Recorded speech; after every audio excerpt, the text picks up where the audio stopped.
Salut les amis, salut les petits loups. Alors aujourd'hui pas mal de news, écho des web.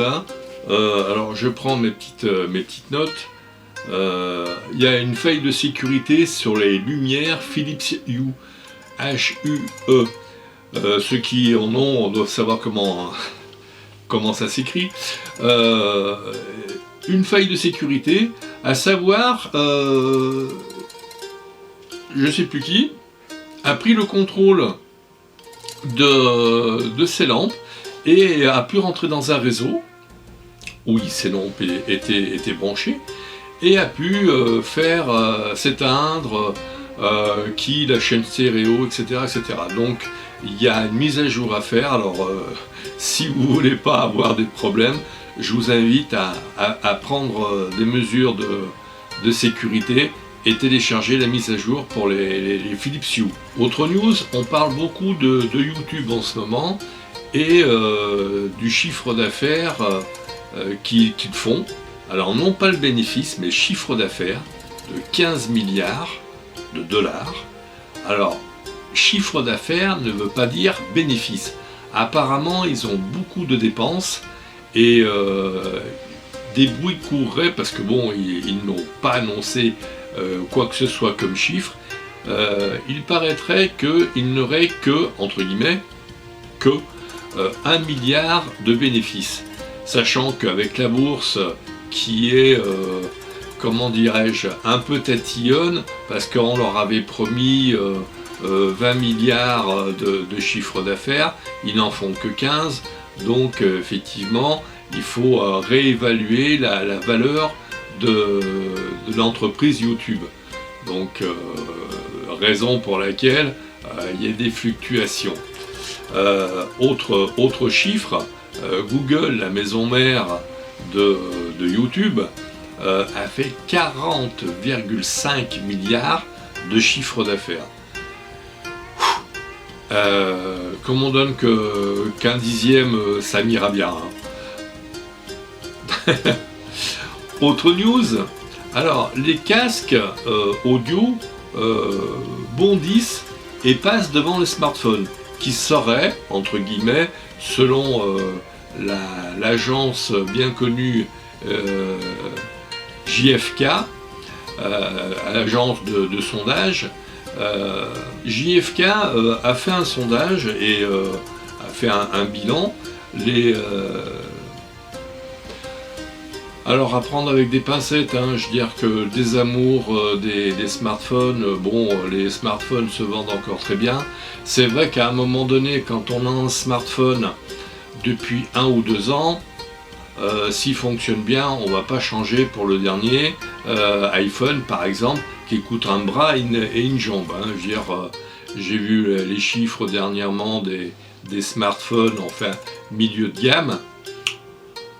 1000 €, j'aime bien les iPhones mais de chez Apple, mais là quand même quelque part ils se gavent un peu trop à mon goût. Je veux dire, bon, voilà. Donc apparemment, il y aurait un engouement sur les casques, les casques audio, casques Bluetooth, Wi-Fi, etc. Voilà, une news. Sachant que le vendredi noir est pour beaucoup dans les chiffres d'affaires de toutes ces ventes. Alors, une news que je vous avais déjà donnée en avant-première entre guillemets, TCL va cesser la production des BlackBerry. C'est annoncé, vous avez jusqu'au mois de août pour faire la mise à jour de vos logiciels et après, ou d'acheter le dernier BlackBerry si vous avez cette marque-là. Après, a priori, elle ne serait plus distribuée. En fait, il y a deux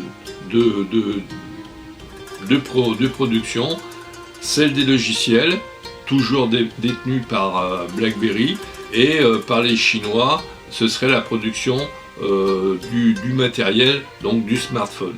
Donc a priori les Chinois TCL ne fabriqueraient plus le BlackBerry. Bon, j'allais dire qu'il y a quelques années BlackBerry était entre guillemets un peu le précurseur du smartphone, dans la mesure où il y avait certains services qui étaient super intéressants.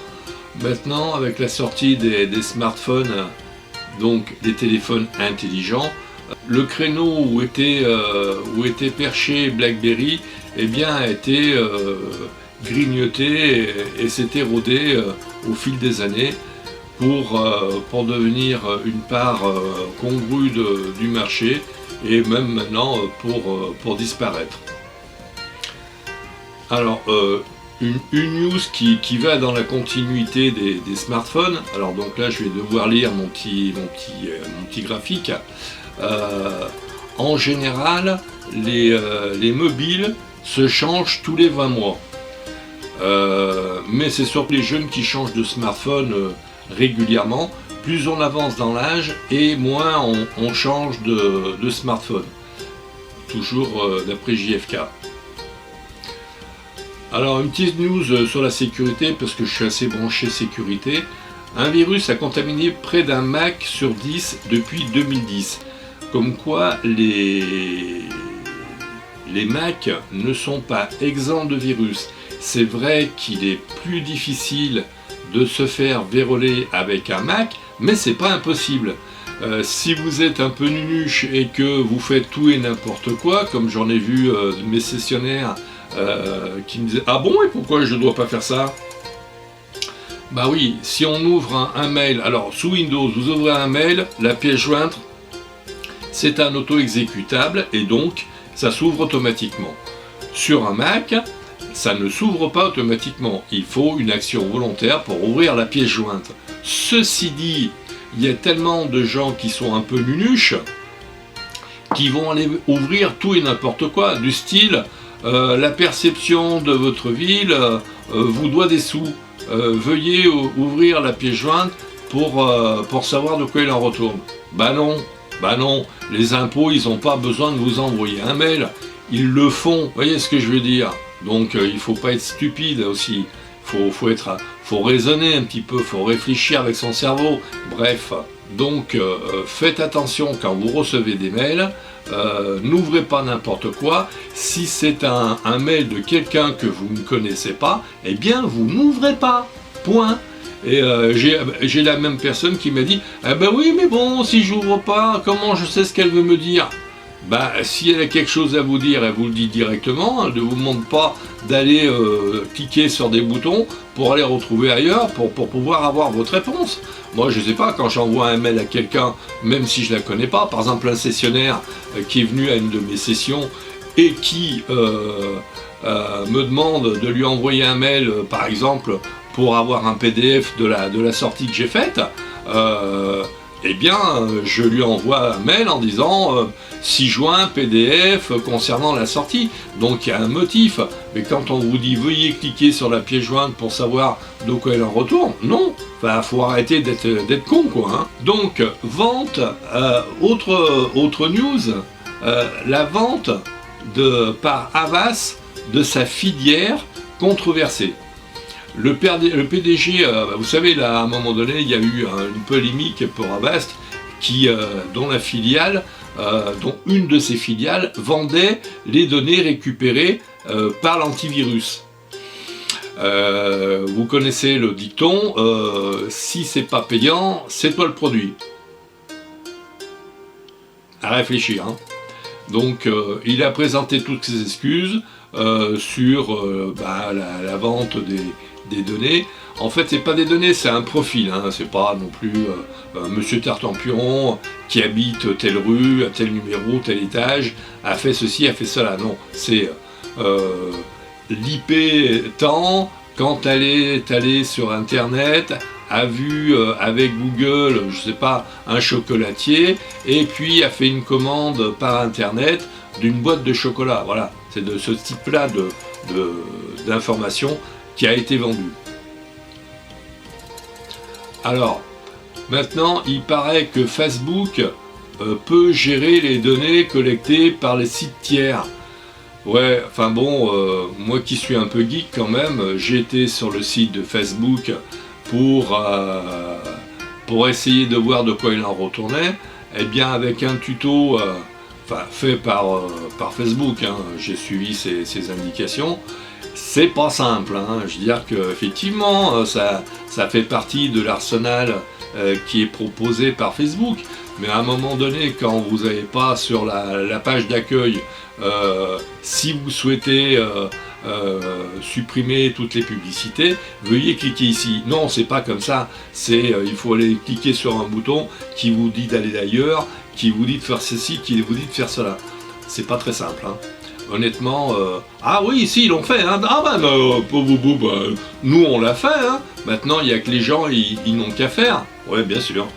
Si c'est au fin fond du logiciel, c'est certainement très très simple pour éviter de se faire torpiller toutes nos informations par des sociétés tiers, naturellement. Une news sur Netflix. Netflix, le PDG de Netflix, refuse catégoriquement que les publicités entrent sur Netflix. Pourtant, ce serait un sérieux apport au niveau financier, une manne financière considérable. Ceci dit, je pense que certains d'entre nous qui avons Netflix, par exemple, eh bien, se poseraient la question de la viabilité d'un abonnement chez Netflix. Si c'est pour avoir des pubs comme ailleurs, bah, c'est pas vraiment un très très intéressant. Donc je pense qu'il sait ce qu'il fait, le monsieur là, et c'est vrai qu'avoir de la pub sur Netflix, personnellement, et je suis certain qu'il y en a d'autres comme moi qui diraient ouais, si c'est pour avoir de la pub, non merci, hein, c'est bon, j'arrête mon abonnement. Hein.